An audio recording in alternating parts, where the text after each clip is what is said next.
Mga kalingap, medyo ano tayo, ah, tayo ay nagpagawa ng kubo dito dahil ako gumawa nito, itong kubo na to. Kung mapapansin nyo, hindi pa yan tapos. Ito ngayon ko lang maiba-vlog. Nung ginagawa ko to, hindi ko na iba-vlog kasi wala akong dalang cellphone mga panahon na yun kasi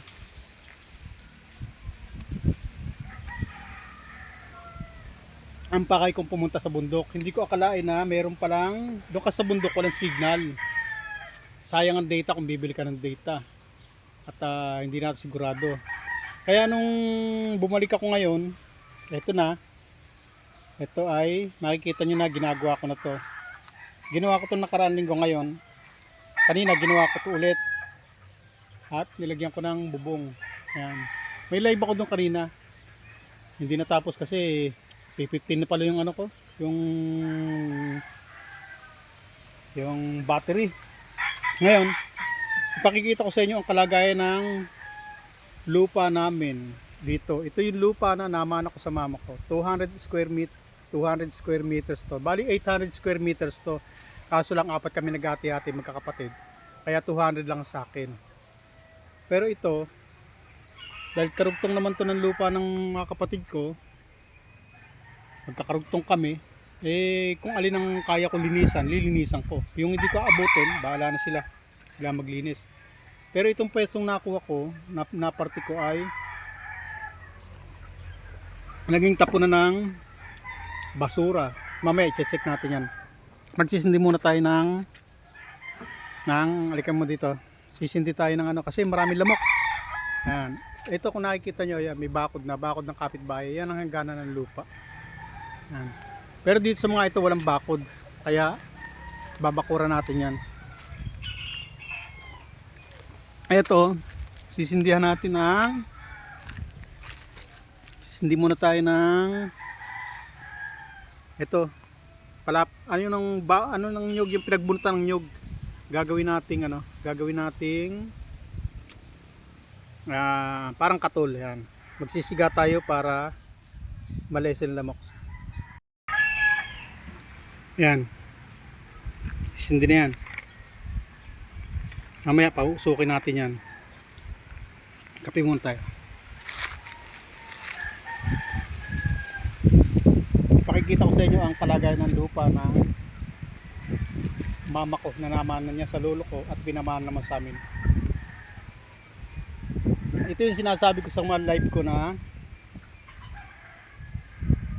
residential area, residential lot. Doon sa bundok, ano doon, malaki doon. Ano yun, 4 na hektarya yun. Tigi-tigi sa hektarya kami, 4 kaming lalaki. Bali tigi-tigi sa hektarya kami doon. Pausukin lang natin to dahil tayo ay yan, ipapausok tayo para magawa tayo ng usok dahil tayo ay papakita ko sa inyo ang dahilan kung bakit napilitan akong umuwi ng Bicol para asikasuhin ang lupa ng mama ko kasi nagiging tapunan ng basura ng mga kalapit na alam nyo na, hindi natin alam, mahirap magbintang kasi hindi naman natin nakikita, kaya asikasuhin na lang natin. Sisiga tayo dito. Ayan. At ito, ipapakita ko sa inyo ang mga nilinis ko. Ayan. Ito, papakita ko sa inyo ang naging kalagayan. Kung mapapansin nyo, sobrang napakarumi. Hindi na asikaso. Ang dami kong boteng nakuha. Ayan, yung bote na yan. Ayan, may bumbilya pa. Yan ay inipong ko yan. Dito lang sa malapit. Pero ito, inilive ko na nga ito kanina kaso kinapos ako ng battery. Ito, ibablog ko na lang. Ayan. Ayan, ito ay ginawang tapunan ng basura. Ayan. Naging tapunan ng basura. Hindi lang basura, mga bote, mga boteng basag. Ayan. Tapos ito, mga pampers. Ayan. Mga baso, boteng basag. Tapos ito, ayan, pampers. Yak, kadiri. Ayan, pampers yan. Dito sa amin itinatap. Dito sa lugar na lupa ko ng mama ko, itinatapon. Na lupa ko na ngayon. Namana ko na to. Ayan. Mamaya, punta pa tayo doon, sa banda doon. Dito muna tayo sa isang nakabuisit na sistema, pati ba inidoro. Ano gagawin ko dito sa inidoro na to ngayon? Alangan namang ilagay ko to sa gitna ng karsada at ipakakot sa basura. Wala namang basurero dito wala namang truck ng basura na paglalagyan nito. Ayan, inidoro. Dito sa lupa namin itinapon, pambihira yan. Tinanong ko yung mga kamag-anak ko kung nagtapon sila dito inidoro. Hindi raw.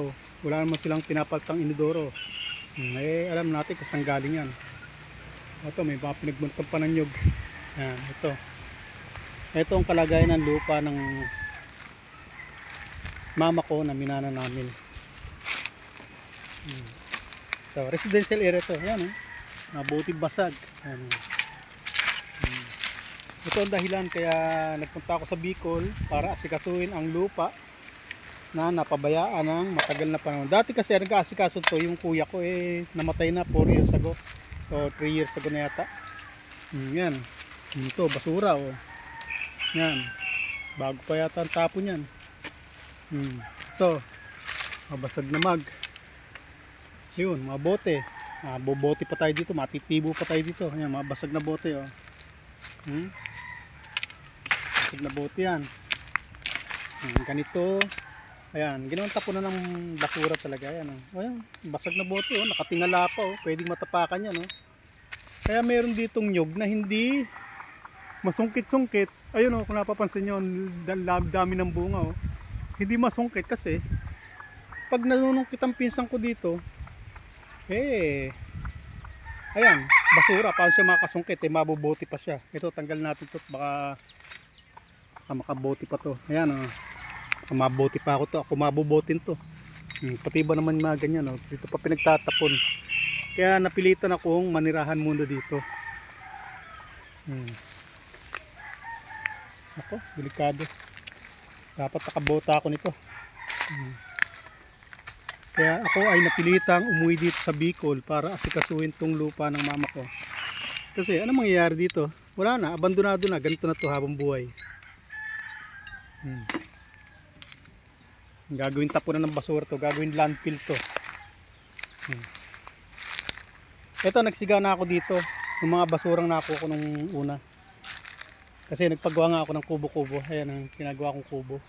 Pahingahan ko habang naglilinis. Gumawa muna ako ng pansamantalang pahingahan habang ako ay naglilinis.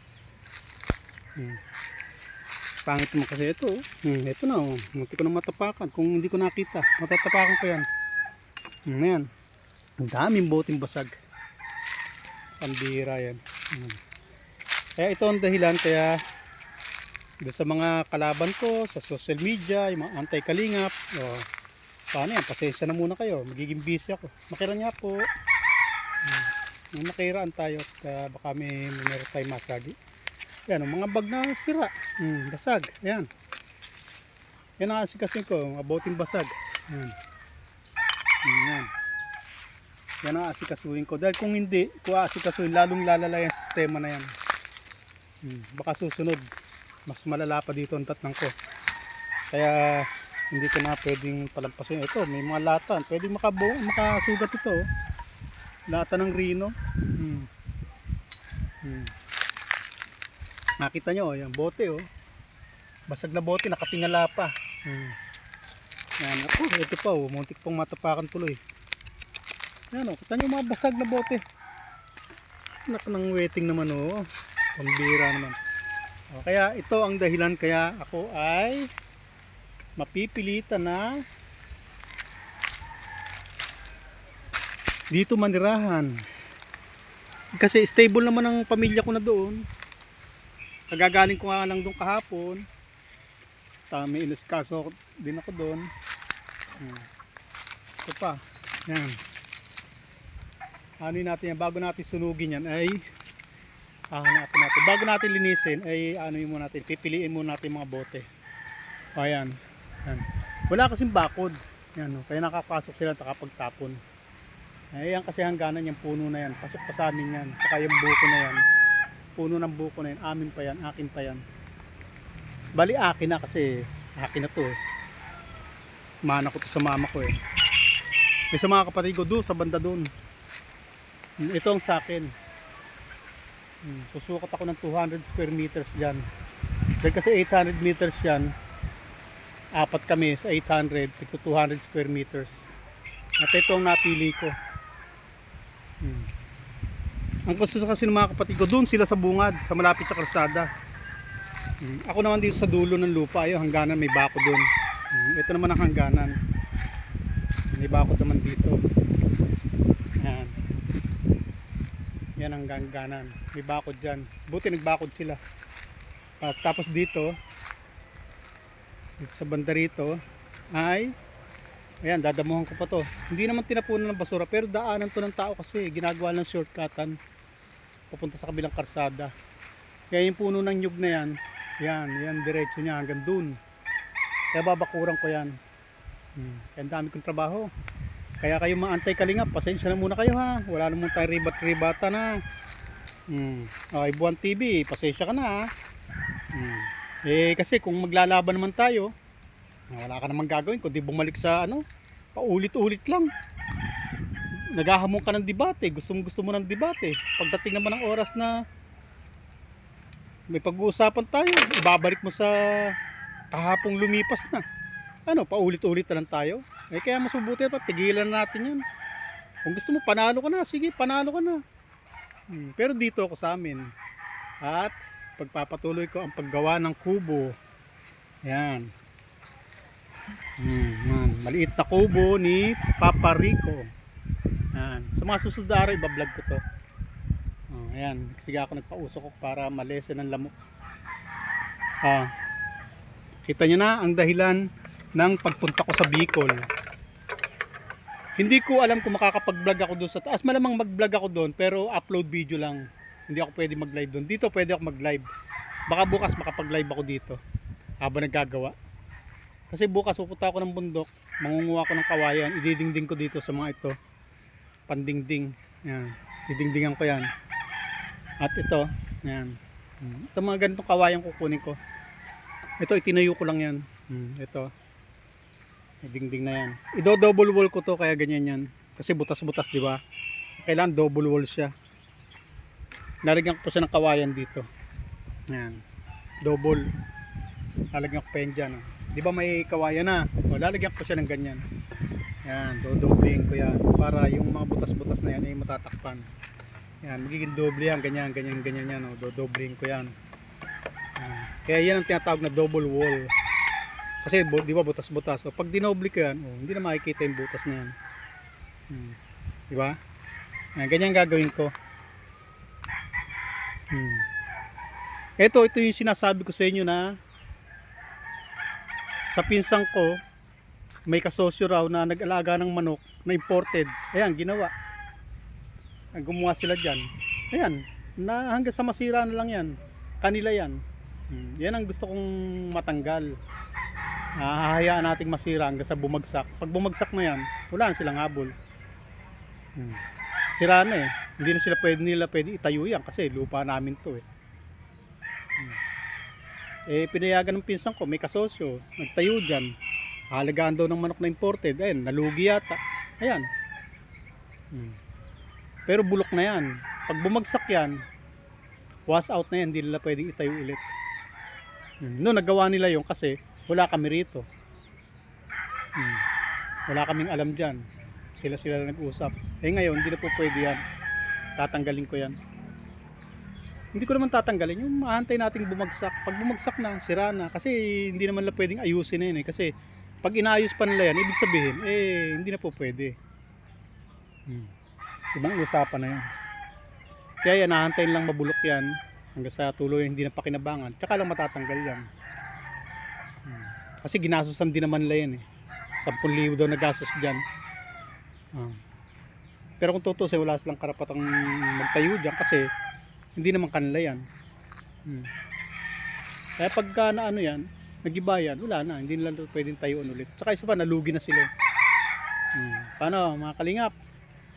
Oh, mga antay kalingap ha. Antayin nyo to na itatayo kong kubo-kubo. Ginawa ko to ng mga nakaraang linggo na nawala ako, di ba? Matagal ako nawala. Ito yung ginagawa ko ng unti-unti.